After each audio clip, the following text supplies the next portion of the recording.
This news program is proudly brought to you by Smart Start Breakfast Biscuits and Now Biscuits.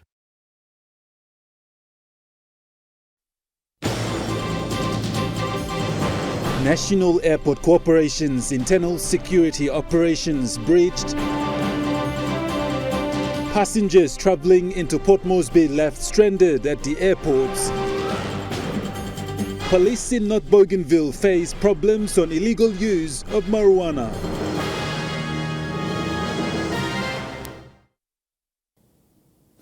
Good evening, this is National EMTV News. I'm Godwin Eki. Thank you for joining us. Following the breach of protocol at the Jackson Airport yesterday in Port Moresby, NAC cancelled all flights as early as 3 a.m. today, where passengers trying to check in were turned away. According to Managing Director Rex Kiponge, internal security operations were breached, which led to both Port Moresby and Lae airports cancelling their flights, affecting flights to other parts of the country. I was at the Jackson's airport this morning to attend a press conference held by NAC board as to what had transpired.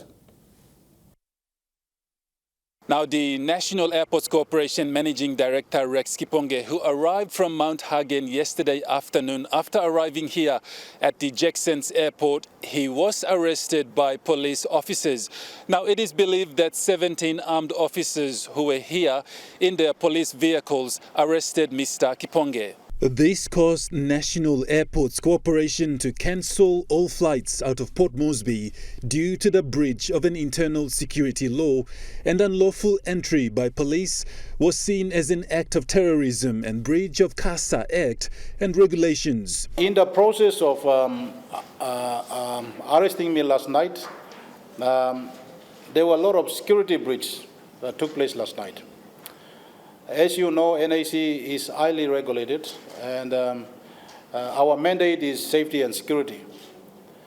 When police, numbering up to about 17, when they gained entry into our airside, the manner in which they entered our airside was unlawful and illegal. And therefore, there is a breach in the security. There's a security breach as per Civil Aviation Act 2000 amended and rules and regulations.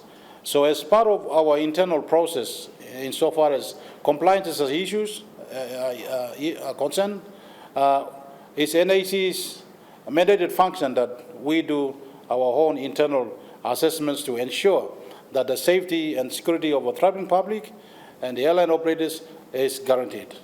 The domestic terminal was left. Both the inside of the terminal and the outside of the terminal building were left empty as passengers were asked to leave the area. Now, domestic flights here at the Jackson's airport were cancelled as early as 3 a.m. this morning. Now, I'm here at the checking in lounge, and usually every morning or during the day, this place is pretty much busy with people checking in. But as of 3 a.m. this morning, there was no one allowed to come in due to security reasons. Now, flights, according to National Airports Corporation Managing Director Rex Kiponge, flights are back on schedule where PNG Air and Air New Guinea are now allowed to travel and take their passengers to their final destinations. Mr. Kiponge apologized to the general public for the inconvenience caused. The public assured that normal operations commence at 12 today. PNG Air and Air New Guinea will operate. I wish to apologize to the public for what has happened. According to Managing Director Rex Kiponge, NAC said the NOTAM was uplifted at around 12 p.m. today, where airline services were resumed and passengers allowed to travel to and from. Now, as early as 3 a.m. this morning, passengers here at the Jackson's International Airport who arrived early this morning to check in were turned away due to security reasons by NAC staff. Now, as you can see right behind me, there are passengers waiting to go into the terminal building to check in before they can travel to their final destinations. Now, NAC has given the okay for Air Niugini and PNG Air to resume their flights to various locations around Papua New Guinea. Meanwhile, Mr. Kiponge added that the NOTAM only applied to domestic terminal and its airside areas and did not affect international terminal and its airside areas. Investigations into the security breach will be carried out by NAC and responsible authorities. And in Western Province, over 50 passengers had to return home and hotels due to no flights into Kiunga and Daru airports this morning. Passengers travelling on today's flight to Port Moresby were left stranded at the airports. Frustrated passengers who have checked in as early as 4 a.m. this morning have raised their concerns that continuous flight cancellation since this week had caused them to look for more food and accommodations, which is too expensive and not good. They say smooth operation must be maintained at the management level as to allow them to travel to and from for their safety. Meanwhile, National Airports Corporation Managing Director Rex Kiponge is calling on the government to release the 75 million Kina Go Fund PNG component in order to finish Phase 1 of the Civil Aviation Development Improvement Program. The call was made following airport inspections made by Mr. Kiponge and NAC project managers at Tari and Wapanamanda Airport yesterday. The National Airports Corporation has been hard at work delivering projects under Phase 1 of the Civil Aviation Development Program, or CADEP. Last week, Kevin Airport was successfully opened, leaving 3 other projects yet to be completed. They are the Mendi, Tari and Wapanamanda airports. NAC Managing Director Rex Kiponge took a chopper from Kagamuga Airport in Mount Hagen to Tari for inspection. Mr. Kiponge gave a rundown on the Tari Airport. Tari, it's safe to say, Tari is about 90% complete.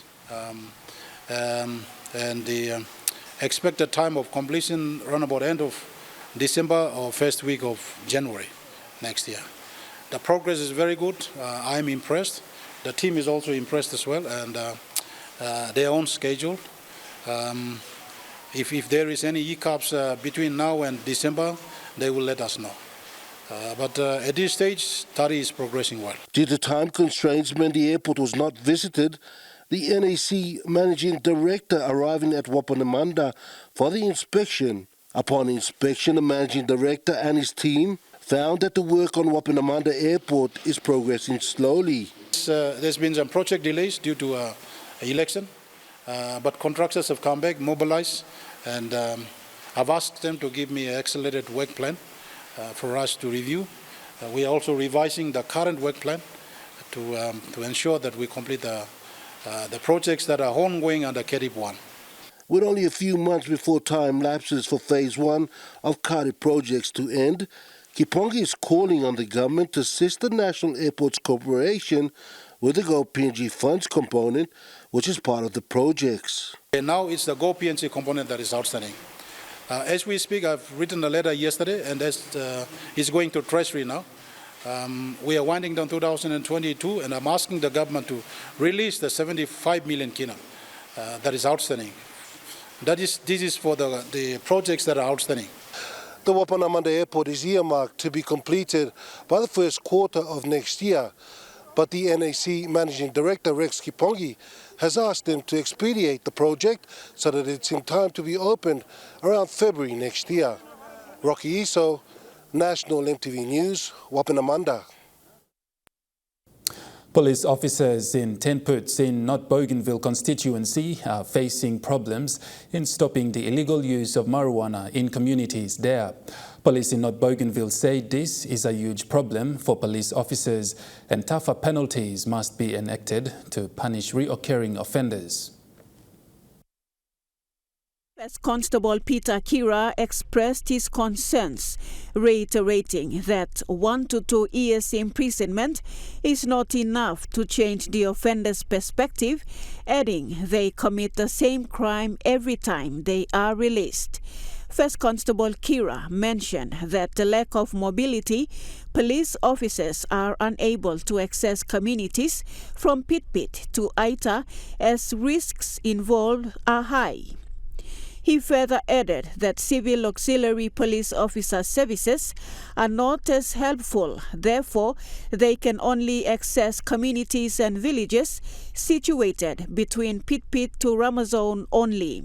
A recent meeting was held in Arawa for community leaders and government officials, by which a request has been put forward for the ABG to build police stations in each constituencies in the region. It is understood the autonomous Bougainville government has plans in place for law and order, which is outlined in the ABG's 3 pillars and 6-pointer strategic plan to pave a way forward in terms of community policing and law and order in the Tinputs area, including parts of North Bougainville, Central and South Bougainville constituencies.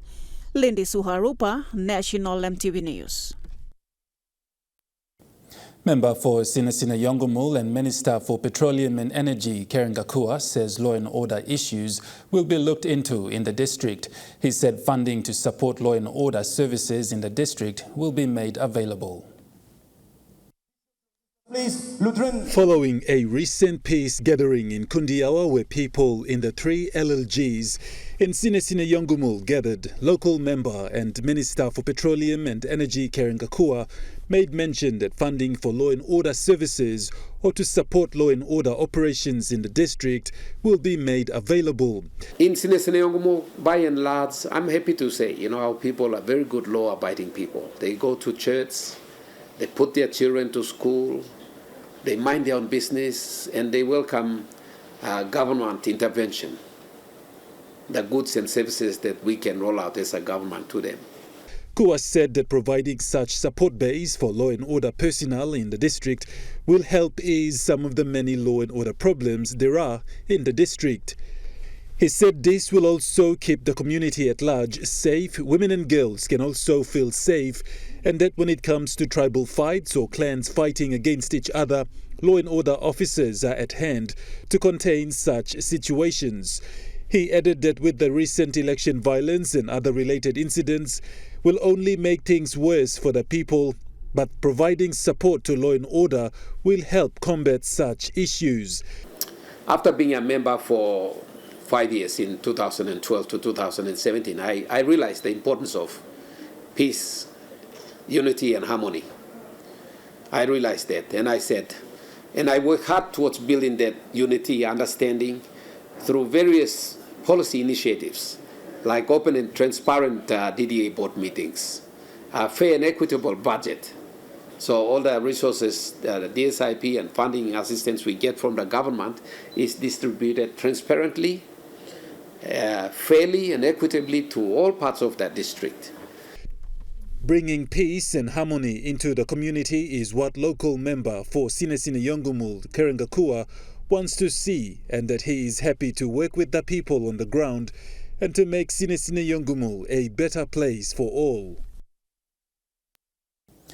Electoral Commissioner Simon Sinai has called on the law firms representing the Commission on election petition matters to work closely with his office to assist the court with any information that they may be required.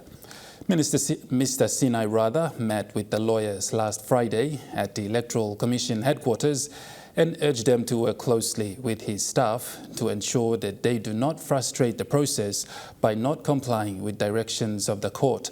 Mr. Sinai said the Commission will only be interested in cases related to errors and omissions as they are responsible for managing and administering the election process. He urged lawyers to consult with his office for information if directed by the court. He said the Commission has no say on bribery allegations as they fall directly under the member and the petitioner, and told the lawyers to remain vigilant and represent the Commission well. National EMTV News continues after the break. Stay with us.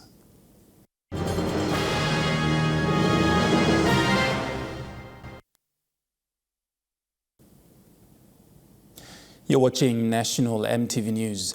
Basic services like health and education are still needed in all 4 districts within Western Province, and good leadership is important at this time. These issues were discussed during the 3rd Provincial Development Forum held in Daru Island this week. 4 districts in Western Province include South Fly, Delta Fly, which is the new district, Middle Fly and North Fly district.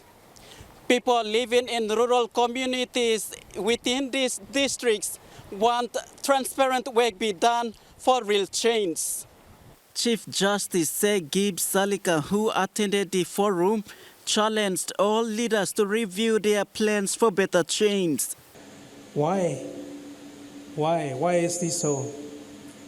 Where have we gone wrong? Where have our leadership gone wrong? What have we done to deserve this, and the people of Western Province to deserve this tag of, yes, full of resources? It's the envy of a lot of our provinces in Papua New Guinea, but we don't measure up. There is nothing to show for it, if I will say bluntly like that. He added that good leadership must be maintained so that current issues faced in the province can be addressed accordingly. We've gone wrong because we have lacked leadership to move forward. Leadership demands results. As a leader, myself and all of you, by the way, all of you that are here are leaders in your own right. You are here representing your organizations, your departments, whatever shape or form, you are here as a leader. And as a leader, you desire results. You demand results. The Chief Justice stressed that first development forum held since 2014, the province should now be in developed states. Similar sentiments were echoed by member for Middle Fly, Maso Hewabi. Let's serve our people with transparency and let's do the things right. If we have been doing it wrong, today is the time for us to do right. He says different sectors functioning within the province and districts respectively must work diligently to serve the people. Meanwhile, the Fly River Provincial Government is committed to supporting his people and will continue to work together with the development partners to ensure issues being discussed during the forum to be addressed going forward. Jim John, National EMTV News, Daru. A strategic unit in the Papua New Guinea Defence Force, known as the Long Range Reconnaissance Unit, or LRRU, have been conducting refresher jungle training for its members for the past days. According to the Director of Incident Response Group, Lieutenant Colin Wilmore Ganema, the intention of this training is for his men to refresh their skill set after being heavily involved in the recent 2022 national general election. The Long Range Reconnaissance Unit usually operates in a small team, and their tasks are assigned to them by the Chief of Defence Force or the national government. We traveled a few kilometers outside of Port Moresby, past Laloki and towards Sabusa, then further into the wilderness of Mount Loss, where the base camp of the LRRU was situated. The unit has been stationed there for almost a week now, going through the basics of jungle refresher skills.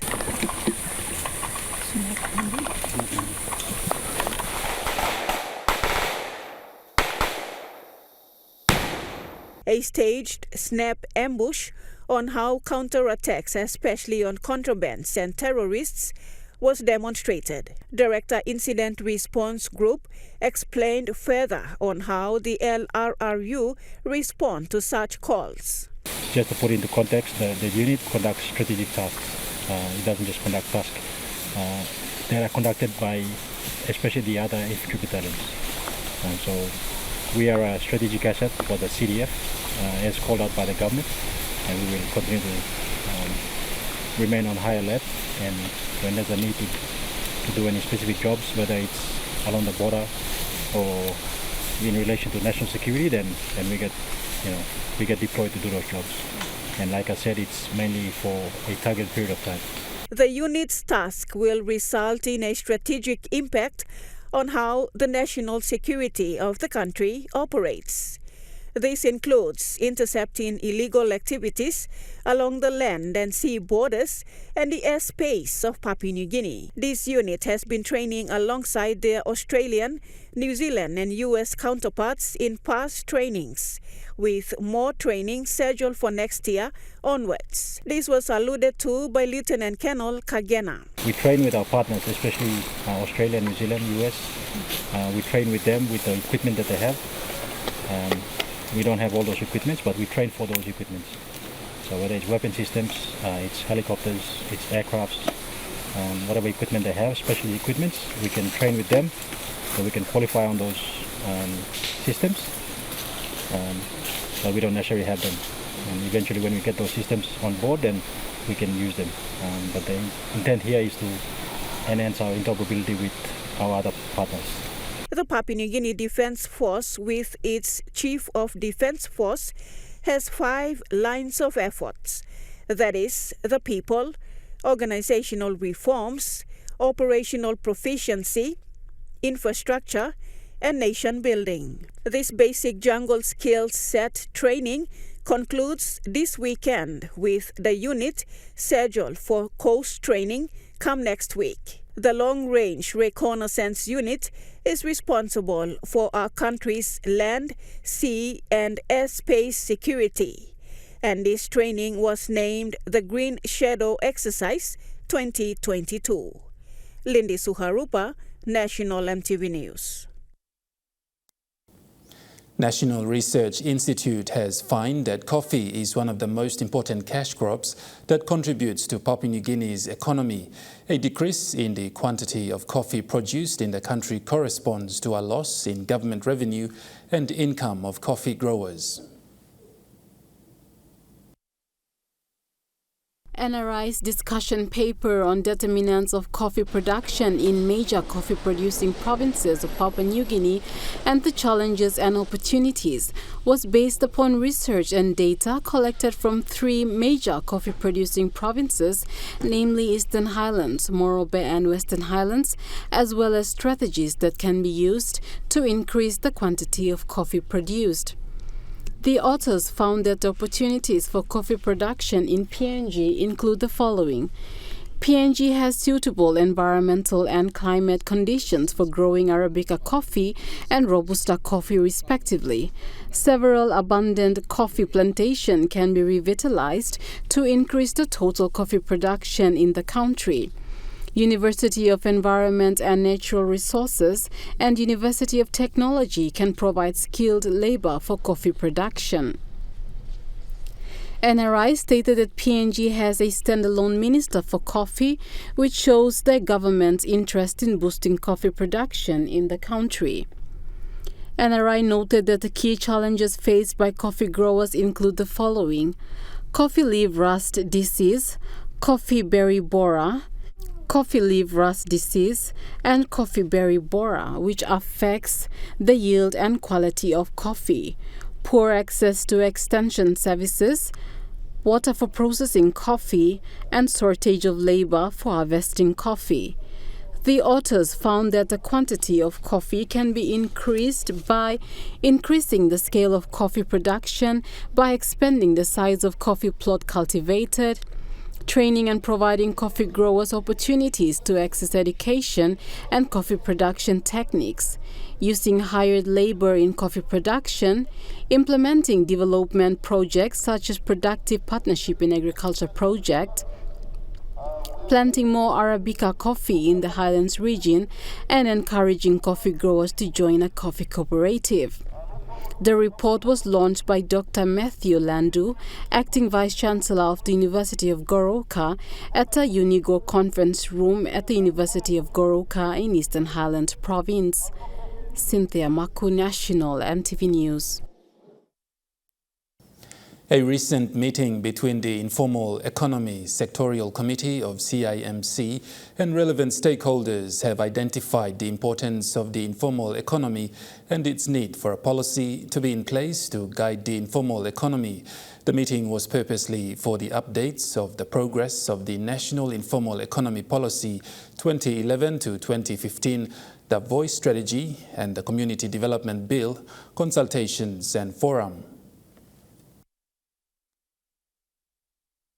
According to the committee, the informal economy policy needs a new approach to understand the informal economy and its importance. The committee said the informal economy provides more of the incomes of local citizens than the formal economy. People involved in the informal economy comprises of women, children, elderly, and people living with disabilities who most often cannot find work in the formal economy. The committee finds that PNG's informal economy is focused on food production and trade, where trading takes place in residential areas, in markets, on roadsides, around institutions, mines and plantations, and some traders are mobile. They find that the informal economy has been growing faster than the rest of the economy, but there are signs that it is stagnating unless there are reforms to promote productivity. It often takes some facilities to try and help enable people who are fishing or involved in small-scale forestry activities or other activities to be able to support them, to access finance, to be able to access markets, to be able to go beyond their own immediate area, to be able to access market in other centres and so on. So they need to come together as set themselves up as cooperative type groups or as business groups, or to link with the formal economy. That's a really important link. With these findings and challenges, the Informal Economic Committee are pushing for the government to pass bills in Parliament to ensure that people in the informal economy are well taken care of. Cynthia Maku, National EMTV News. The newly built United Church at Tauranga Bay in Port Moresby was officially opened by the member for Moresby South, Justin Tachenko, today. This church was built by church members together with the support from the electorate member, Justin Tachenko. All church members came in different colors singing and dancing for the opening ceremony today at the church area. Justin Tachenko and the church elders, both men and women, officially opened the church with ribbon cutting. Now open. Tachenko said he is supporting the church for a good purpose, and it is for the good benefit of his electorate. I look forward to continuing the positive,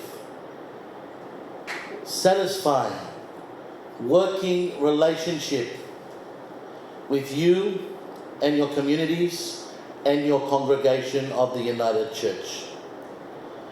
Because when you see something working well, why are you going to change it? You support it, you enhance it, you back it, and you make it bigger and better than it's ever been before. Very important. He said he will soon release his plan for the next 5 years, and he promised his people that he will continue to provide more services in the communities. And this will now only take you to another level. Now you'll be able to have really good meetings, services with your congregation, all sorts of public activities, community activities you can utilize this building for. The building will be a pinnacle to make Tauranga Bay bigger and better than it's ever been before as well, using the church. The church treasurer Wagibiri, who read the history, thanked and congratulated the church members and their MP Justin Tachenko for the newly built church. I would like to take this time to give thanks and praise to our Heavenly Father for His guidance and protections upon the people of Tauranga. It is through him that Tauranga Bay had make it this far. From small Kalaga, small number of members, from good and bad, God never led the people of Tauranga until this day. Esther Gane, National EMTV News. National EMTV News continues after the break. Stay with us.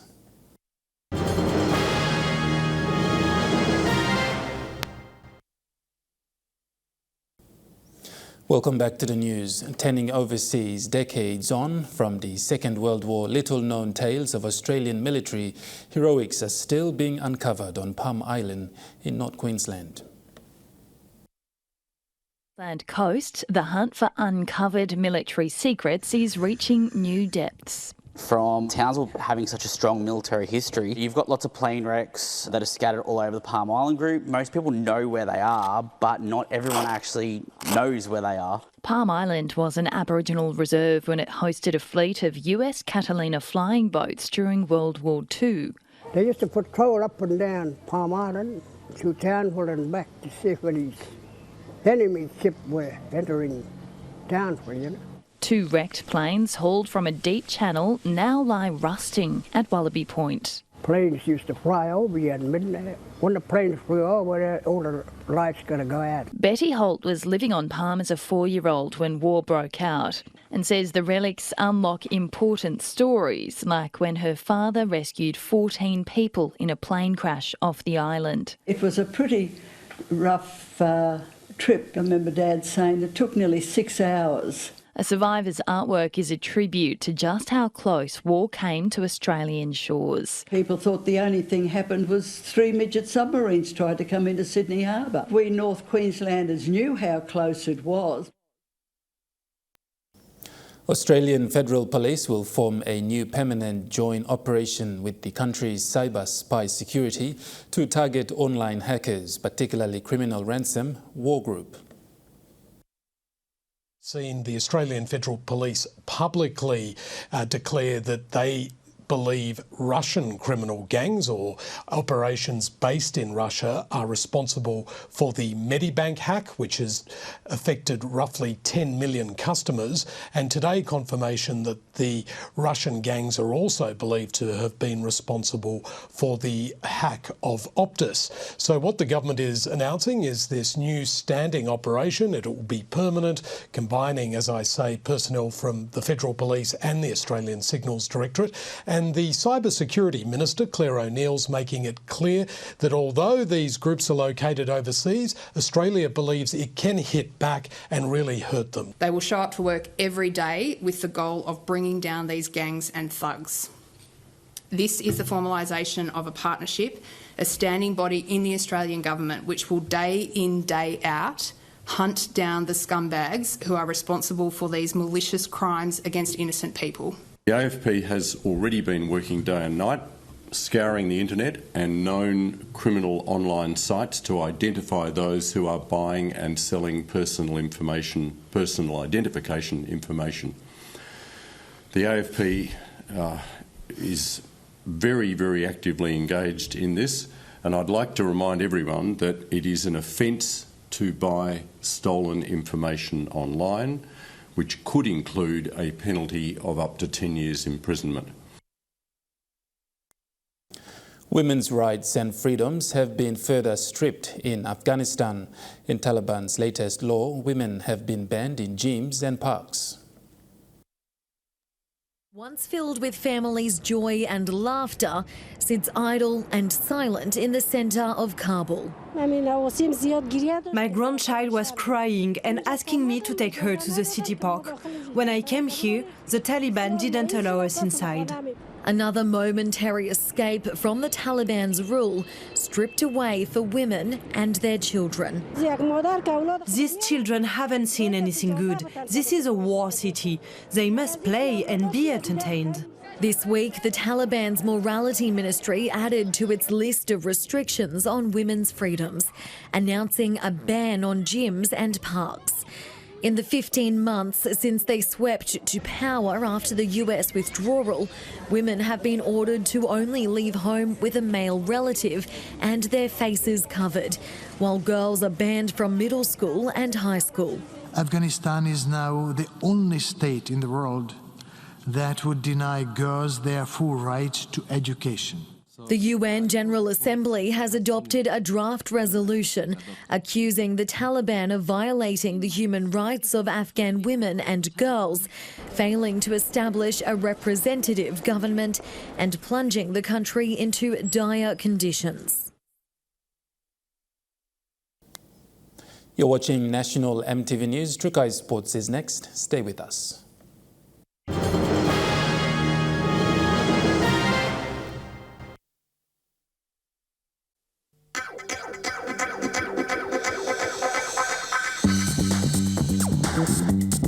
Trukai Sports.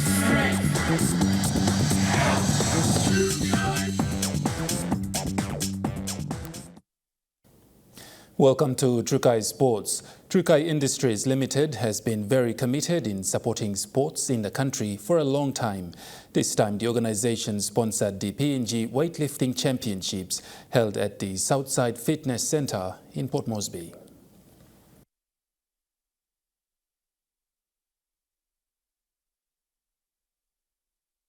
We apologize for that. Royal Port Moresby Golf Club appointed Prime Minister James Marape as a new club patron. Prime Minister Marape committed 1 million kina annually over 3 years to develop the sports until country's 50th independence anniversary in 2025. Prime Minister James Marape accepted the invitation on Thursday evening when he officially opened the club's new look, kiosk and drink station, unveiling an official plaque acknowledging the event and accompanied by SP Brewery Managing Director Ed Wegmans. Royal Port Moresby Golf Club President Ian Odds, when commenting on the facility, paid tribute to the late Sir Michael, who contributed to the groundbreaking for the club 47 years ago as patron up until its current royal status. He also paid tribute to past president and life member Stan Walker. He then invited the Prime Minister to be the patron of the Royal Port Moresby Golf Club. Upon accepting the invitation, a surprised Prime Minister Marape said he was most humbled to be accorded this special designation. An impetus for Mr. Marape, though as he puts it, was a continuation of the legacy of former patron and father of the nation, the late Grand Chief Sir Michael Somare, who was a lifetime member of the Royal Port Moresby Golf Club. I bring to you commitment of the National Gaming Board in a 3-year program leading up to 2025, as part of having mentioned, St. Michael. 2025 we'll be celebrating 50 years of independence, and we put a program for all the important facets of our country, our economy, our sports. We have activities that will be geared up towards having a good celebration in 2025. National Gaming Board for 2022 will donate 1 million kina for the Kenny said and the plan that goes with this one. Prime Minister thanked South Pacific Brewery and International Energy Company for the sponsorship of the new facility, giving the club its new look. Royal Port Moresby Golf Club President Odds paid tribute to SP Brewery as a long-term supporter over the years until the present, which was evident through its continued investment in the club. SP Brewery Managing Director Ed Wegmans said the company had always maintained its support over the years and pledged to do the same for many years to come.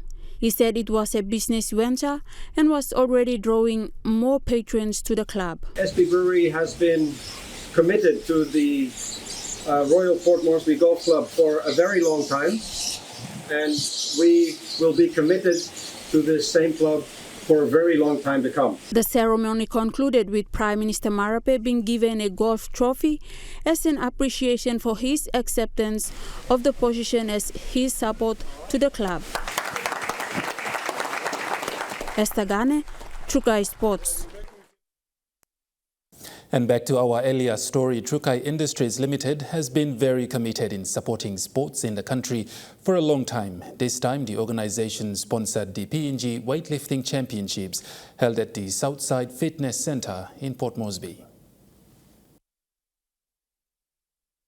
Trukai Industries Limited supported PNG weightlifting by sponsoring this year's Trukai National Weightlifting Championship held at Southside Fitness Centre in Port Moresby.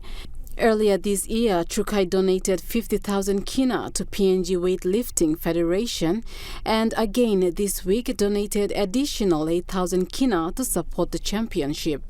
The Trukai National Weightlifting Championship is a qualifying event for the 2023 South Pacific Games, and it will include returning athletes such as Dikatoa and Moria Baru, who will be attempting to qualify for the Pacific Games next year. It is through Trukai's support that athletes such as Dikatoa, Stephen Curry, and Moria Baru have achieved excellence by winning medals at the international events such as the Oceania Championships, Commonwealth Games and the Pacific Games. The president of the PNGWF, Sir John Dawanikura, thanked Trukai Industries for their continuous support in developing weightlifting in PNG. He said it is through Trukai's relationship with PNGWF that the championship is successfully facilitated. Trukai Industries marketing manager Marianne Tom also said that the company will continue to support the health and well-being of all Papua New Guineans through its commitment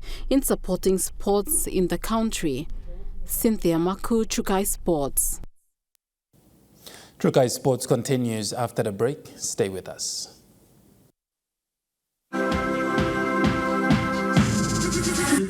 Trukai Sports. You're watching Trukai Sports. Australia is the first team to advance to the Rugby League World Cup final after the Kangaroos defeated New Zealand 16 points to 14. Zealand 16-14 in Leeds. Jerry Manu and Jerome Hughes combined to open the scoring for the Kiwis in the 10th minute. Josh Addo-Carr and Valentine Holmes replied for the Kangaroos before Dylan Brown put the Kiwis in front 14-10 at half-time. Australia's Cam Murray levelled the scores soon after the break. New Zealand had a late try disallowed as Australia held on for a 2-point triumph. The Kangaroos will face England or Samoa in the final in Manchester. Yeah, it was fantastic. That was Test match football. It's good to rugby league. It's good to have a back. So yeah, we had to fight hard. New Zealand, they threw everything by the kitchen sink at us, and I thought we handled it really well. Oh, it's right up there. There's no doubt about that. It was a great challenge for both sides, and I thought both sides handled it really well. I hope it was a great advertisement for the game. I thought everyone, we're fully committed to the 80 minutes of footy, and like I said before, I'm just happy that we got through into the final. The Wallabies are facing Italy in Florence in the Rugby Union Test. The team had its final hit out this morning. Alan Alatoa will become the first new Wallabies captain in 7 years, leading a team with 11 changes to the starting side. The prop will become the 85th Wallabies skipper. It's been awesome, to know the amount of support that I've had back home, and I think I just add that all to the field and make sure that I do everything I can to fulfil the role. The Hurricanes have moved into the WBL's top 4 with a 23-run win over the Adelaide Strikers. Heather Graham starred with a maiden 50 from 34 deliveries to help Hobart reach 4 for 152. She then took a superb catch to help restrict the Strikers to 4 for 129. Molly Strano and Nicola Carey each took 2 wickets. It's the Hurricanes' first win over the Strikers since December 2015. And that ends Trukai Sports. The Money Plus weather report is next for the 24 hours. Stay with us. Trukai Sports.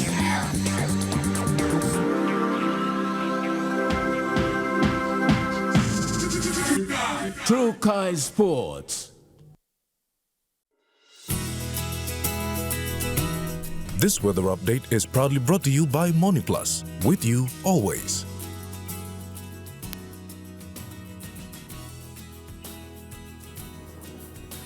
Weather forecast for the next 24 hours. Southern region, Port Moresby, Popondetta mostly fine with few inland showers and thunderstorm. In the Mumase region, Lae and Vanimo, cloudy with some showers and possible thunderstorm. In the New Guinea Islands region, Loringau, Kokopo and Rabaul, showers easing to mostly fine evening. In the Highlands region, Mount Hagen, Mendi and Wabeg, partly cloudy with few showers.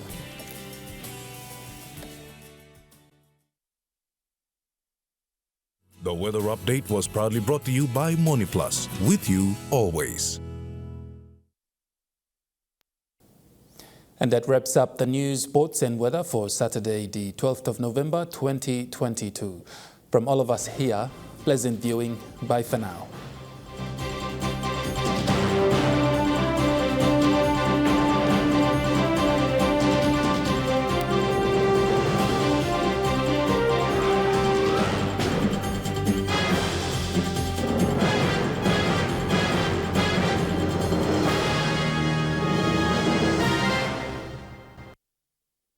This news program was proudly brought to you by Smart Start Breakfast Biscuits and Gold Nuggets.